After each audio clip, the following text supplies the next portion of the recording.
नमस्कार दोस्तों, जरा सोचिए, सितारों की चमक इतनी तेज क्यों होती है? सितारे लाल या नीला क्यों दिखते हैं? क्या सितारों की भी हमारी तरह जन्म और मृत्यु होती है? सितारों की जिंदगी कैसी होती है?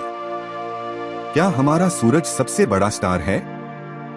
रात के आसमान में चमकते हुए अनगिनत सितारे को देखकर आपके मन में भी यही सवाल अक्सर आते होंगे, है ना?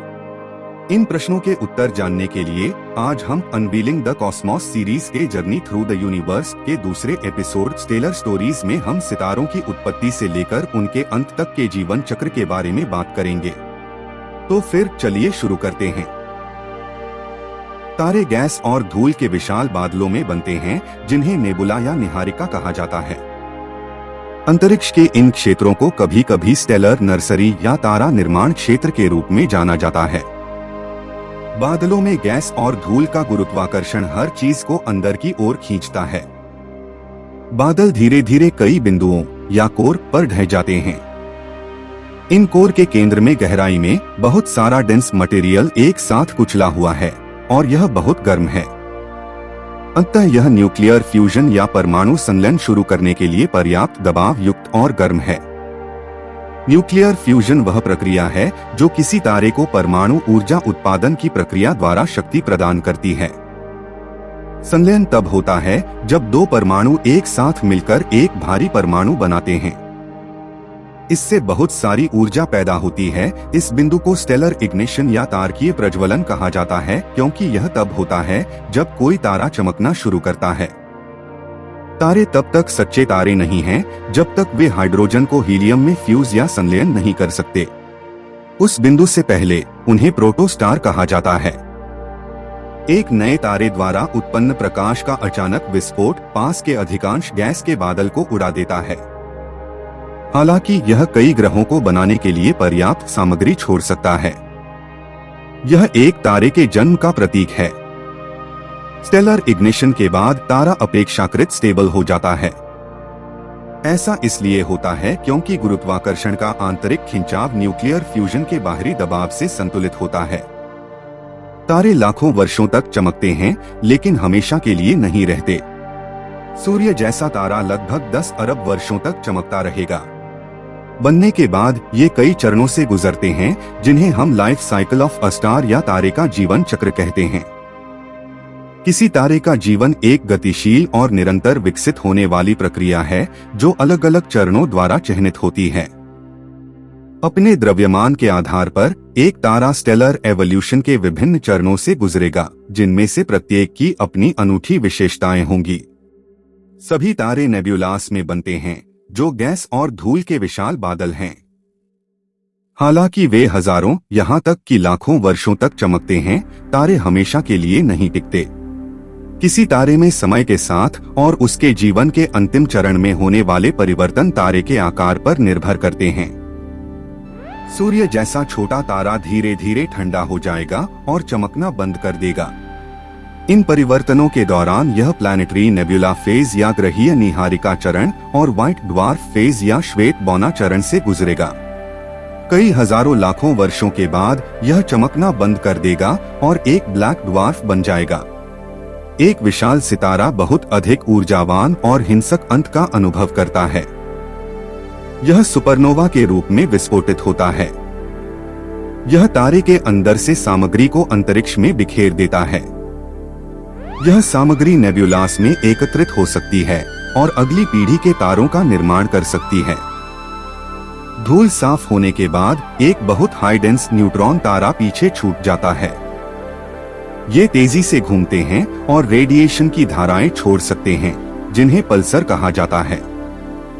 यदि तारा विशेष रूप से विशाल है, तो विस्फोट होने पर यह एक ब्लैक होल बनाता है।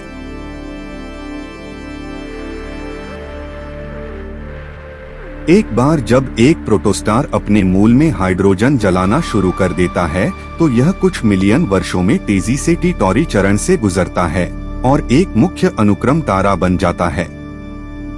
हमारे ब्रह्मांड के इस चरण के दौरान हमारी आकाशगंगा और ब्रह्मांड में अधिकांश तारे, हमारे मेन सीक्वेंस तारे, जिनमें हमारा सूर्य भी शामिल है, इस प्रकार के तारे आकार, द्रव्यमान और चमक में भिन्न हो सकते हैं। लेकिन इन सभी को मुख्य अनुक्रम तारे माने जाने का कारण यह है कि वे अपने कोर में हाइड्रोजन को हीलियम में परिवर्तित कर रहे हैं। इस प्रकार भारी मात्रा में ऊर्जा रिलीज कर रहे हैं। रिलीज्ड ऊर्जा की जबरदस्त मात्रा इसे और भी अधिक सिकुड़ने से रोकती है और इसे चमकाने का कारण बनती है। हाइड्रोजन के फ्यूजन या संलयन के लिए 10 मिलियन केल्विन से अधिक तापमान की आवश्यकता होती है। मेन सीक्वेंस में एक तारा हाइड्रोस्टैटिक संतुलन की स्थिति में होता है जब फ्यूजन रिएक्शंस एक बाहरी दबाव उत्पन्न करती हैं, जबकि गुरुत्वाकर्षण तारे को अंदर की ओर खींचता है। अंदर और बाहर की ताकतें तारे को स्थिर करने के लिए एक दूसरे को संतुलित करती हैं ताकि यह एक गोलाकार आकार बनाए रखे। एक मेन सीक्वेंस स्टार कितने समय तक रहता है, इसका जीवन इस बात पर निर्भर करता है कि यह कितना विशाल है। ये तारे सूर्य के द्रव्यमान के 10वें हिस्से से लेकर 200 गुना तक बड़े हो सकते हैं। हमारे सूर्य के द्रव्यमान वाला एक तारा लगभग 10 अरब वर्षों तक मेन सीक्वेंस में रहता है, जब तक कि उसका पूरा हाइड्रोजन हीलियम बनाने के लिए विलीन न हो जाए। एक उच्च द्रव्यमान वाले तारे में अधिक सामग्री हो सकती है, लेकिन अधिक गुरुत्वाकर्षण बलों के कारण और उच्च कोर तापमान के कारण यह बहुत तेजी से जलता है। सूर्य से 10 गुना बड़ा तारा केवल 20 मिलियन वर्षों तक जीवित रहेगा, जबकि एक लाल बौना तारा जो सूर्य से आधा विशाल है 80 से 100 अरब वर्षों तक जीवित रह सकता है, जो कि ब्रह्मांड की 13.8 अरब वर्ष की आयु से कहीं अधिक है। यही कारण है कि एस्ट्रोनॉमर्स का मानना है कि लाल बौने तारे उन ग्रहों के लिए जहां जीवन के लिए अनुकूल परिस्थितियां हैं के लिए अच्छे स्रोत हैं, क्योंकि वे इतने लंबे समय तक स्थिर रहते हैं।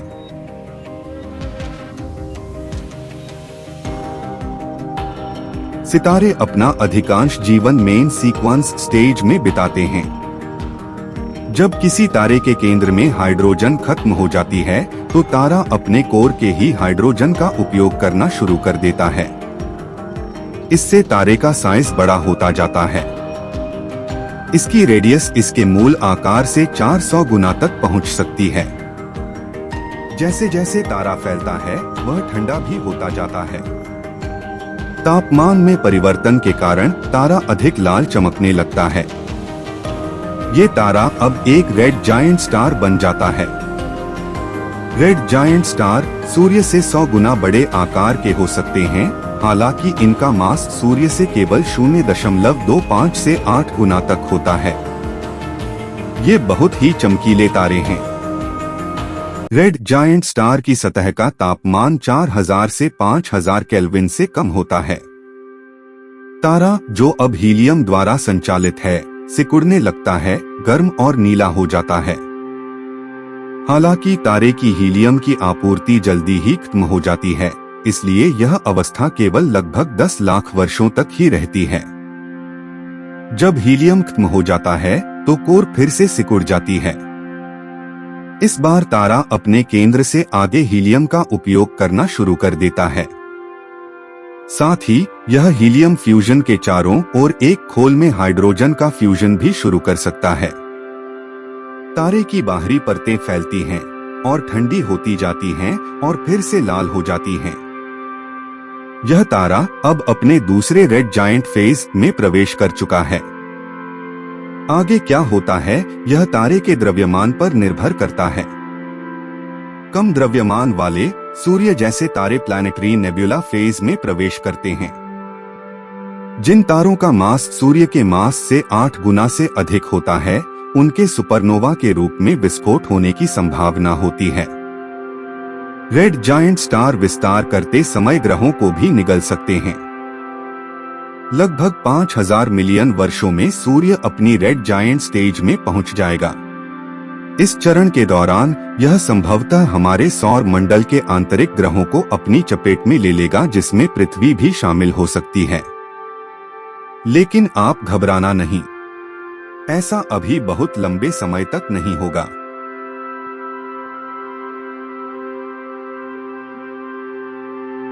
सभी स्टार्स की तुलना में सुपर जायंट्स स्टार्स की रेडियस सबसे बड़ी होती है। वे बड़े मेन सीक्वेंस स्टार्स से विकसित होते हैं। सुपर जायंट्स स्टार्स का मास सूर्य से 8 से 200 गुना अधिक हो सकता है। वे भी खूब चमकते हैं। एक सुपर जायंट स्टार 10 लाख सूर्यों जितना चमकीला हो सकता है। सुपर जायंट्स स्टार्स का रंग लाल या नीला हो सकता है। लाल सुपर जायंट्स की सतह का तापमान 4100 केल्विन से कम होता है। यह किसी तारे के लिए बहुत अच्छा होता है और उन्हें लाल रंग से चमकाता है। ओरायन तारामंडल में बीटेलजिउस तारा एक रेड सुपर जायंट स्टार है। नीले सुपर जायंट स्टार्स अधिक गर्म होते हैं। इन सितारों की सतह का तापमान 12,000 से 15,000 केल्विन तक हो सकता है, जो उन्हें ब्रह्मांड में सबसे गर्म तारे बनाता है।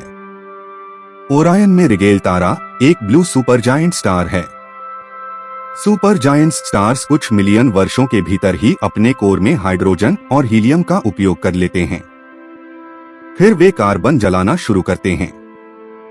यह भारी तथा और भारी तत्वों के साथ तब तक जारी रहता है जब तक तारे में लोहे का कोर न बन जाए। इस स्टेज पर फ्यूजन रुक जाता है और तारा अपने ही गुरुत्वाकर्षण के कारण ढह जाता है। इससे सुपरनोवा विस्फोट होता है।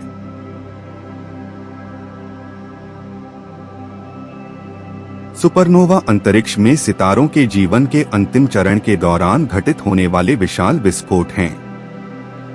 जब वे फूटते हैं तो एक सुपरनोवा पूरी आकाशगंगा की तुलना में कुछ समय के लिए अधिक चमकीला हो सकता है। सबसे प्रसिद्ध कोर कोलैप्स सुपरनोवा है। ऐसा तब होता है जब सूर्य से कम 8 गुना बड़े तारे का ईंधन खत्म हो जाता है। जब कोई विशाल तारा अपने विकास के अंतिम चरण में पहुंचता है तो उसका कोर अधिकतर लोहे का बना होता है। तारा लोहे से भारी तत्वों का फ्यूजन नहीं कर सकता और फ्यूजन रुक जाता है। इस बिंदु पर इसके गुरुत्वाकर्षण के अंदर की ओर खिंचाव को बैलेंस करने के लिए बाहर की तरफ लगने वाला प्रेशर खत्म हो जाता है। गुरुत्वाकर्षण तारे के सभी पदार्थों को उसके सेंटर की ओर खींचता है। इससे तारे का अचानक तेजी से पतन शुरू हो जाता है। तारे की बाहरी परतें तब तक अंदर की ओर ढहती रहती हैं जब तक वे कोर तक नहीं पहुंच जाती। वे घने आयरन कोर की सतह से लगभग 30,000 किलोमीटर प्रति सेकंड की गति से उछलते हैं। यह तारे के अंदर से शॉक वेव या आघात तरंगे भेजता है। इतनी तेज आघात तरंगों के कारण तारा सुपरनोवा के रूप में विस्फोटित हो जाता है। पतन के दौरान भारी मात्रा में ऊर्जा उत्पन्न होती है और इस प्रक्रिया में नए तत्व बनते हैं। विस्फोट के दौरान कोर ढहकर या तो न्यूट्रॉन तारा या ब्लैक होल बन जाता है। विस्फोट के दौरान बाहर निकला पदार्थ कोर को घेर लेता है। हम इसे सुपरनोवा अवशेष कहते हैं। यह अंतः अंतरिक्ष में चला जाएगा और धूल और गैस के एक विशाल बादल का हिस्सा बन जाएगा। इस बादल में नए तारे बनेंगे। इस प्रकार पहले तारों में बने तत्वों को हमारे सौर मंडल में सब कुछ बनाने के लिए रिसाइकल किया गया है, जिसमें हम भी शामिल हैं। तो फ्रेंड्स, आज हमने सीखा कि तारे आकाशीय इंजन हैं जो ब्रह्मांड को चलाते हैं, अपने जन्म, विकास और अंतः मृत्यु के माध्यम से ब्रह्मांड को आकार देते हैं।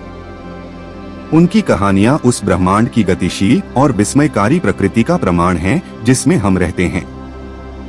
फ्रेंड्स, अगर आपको यह वीडियो पसंद आया और इससे आपको कुछ भी सीखने को मिला हो तो हमारे इस वीडियो को लाइक और शेयर करें और ऐसी और भी इंटरेस्टिंग एंड इंफॉर्मेटिव वीडियोस देखने के लिए बेल आइकन को प्रेस करके हमारे चैनल इंडियन स्पेस टेक को सब्सक्राइब करें, जिससे आपको हमारी आने वाली वीडियोस की नोटिफिकेशन मिलती रहे। हम आपसे अगले वीडियो में मिलेंगे, तब तक के लिए धन्यवाद।